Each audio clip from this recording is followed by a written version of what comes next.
tidak cukup dilus-lus, tapi tanah harus dicangkul, digembleng, dihancurkan sedemikian rupa menjadi lumer. Itu pun baru bisa dibentuk. Setelah dibentuk, dikeringkan lewat sinar matahari yang terik berhari-hari. Setelah cukup kering pun tidak cukup dan belum layak digunakan, dibakar dulu dalam kawah Condro Dimuko, baru bisa menjadi bahan yang layak dan mempunyai kekuatan untuk dipakai. Sekedar gerabah. Nah, kalau akan mendidik seorang ilmuwan, minimal diri kita sendiri, kalau akan dididik menjadi seorang ilmuwan, ya harus menempa diri kita. Tidak hanya melalui proses pembelajaran, tapi juga harus melalui proses-proses irfani. Tidak hanya ta'akuli, tapi juga ta'abudi. Tidak hanya tarbiyah, tetapi juga mujahadah, ya. Juga lewat bahasa-bahasa, tidak hanya bahasa akli, tetapi juga bahasa-bahasa zaugiyah, itu juga harus dikembangkan. Ciri khas Universitas Fakih Hasim harus bisa menunjukkan sinergitas antara upaya lahir dan upaya batin.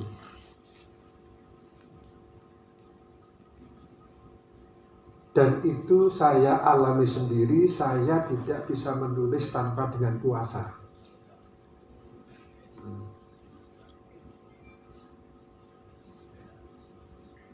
Tetapi dengan berpuasa, selama saya menulis buku rekonstruksi konsep keadilan yang dari disertasi, ya alhamdulillah selesai 2 minggu. Konsep Manunggalin Kawula Gusti pun juga saya susun di bulan Ramadan, supaya nggak sama dengan puasa biasa, ya ditambah dengan tidak makan yang bernyawa. Loh. Kalau kemarin saya nulis hukum pidana judek 3 tahun rak babar. Ya. Ramadan saya susun dengan kondisi puasa, tapi hanya minum air putih. Alhamdulillah 20 hari juga bisa selesai. Ya. Jadi ini membuktikan bahwa logika saja.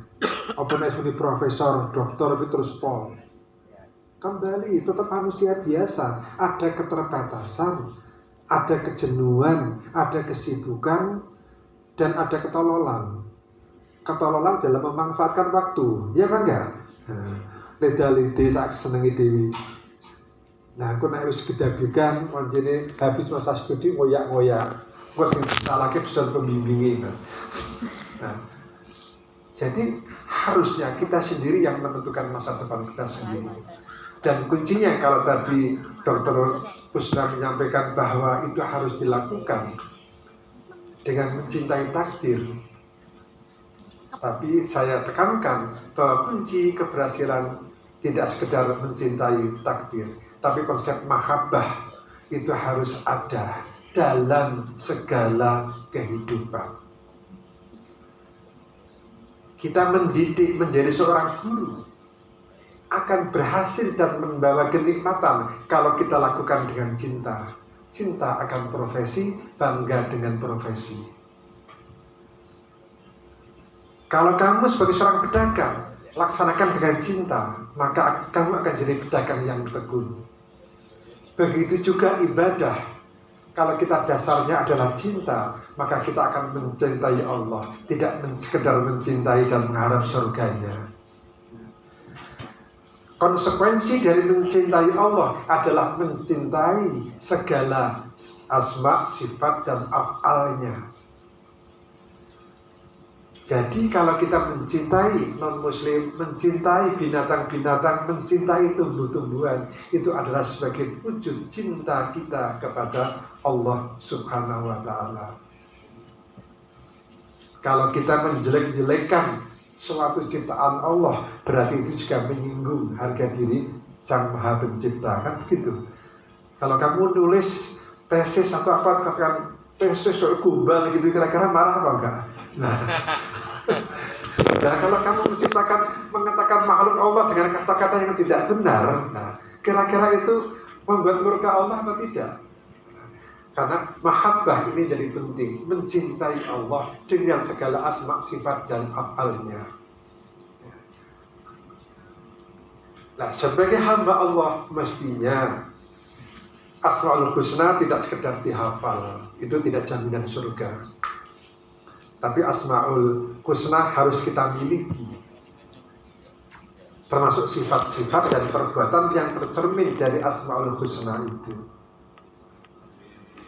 Kalau Allah Maha Rahman, Maha Rahim terhadap seluruh alam semesta, setidak-tidaknya kita sebagai Khalifatullah fil ardh harus menunjukkan sifat Rahman dan Rahim terhadap keluarga kita, teman sekerja kita, teman tetangga-tetangga kita.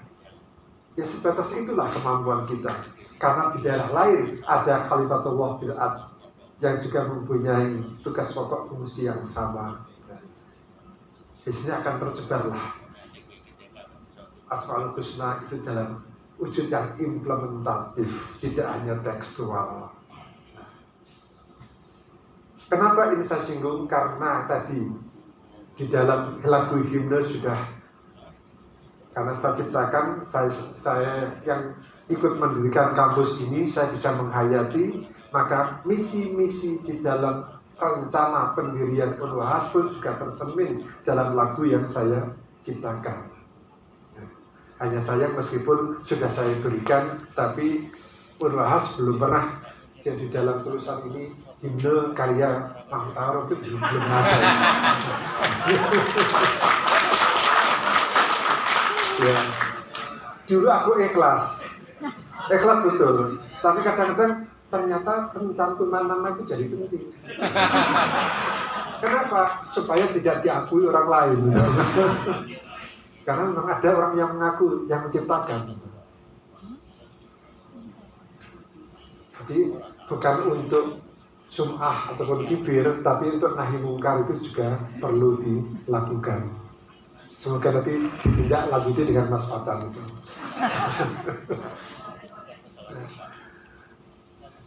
Jadi misi yang utama adalah dalam mentransformasi nilai-nilai Islami dalam segala ilmu pengetahuan kita. Saya sudah memberikan contoh dengan perbuatan nyata. Seluruh buku-buku yang saya susun ada sentuhan Islami.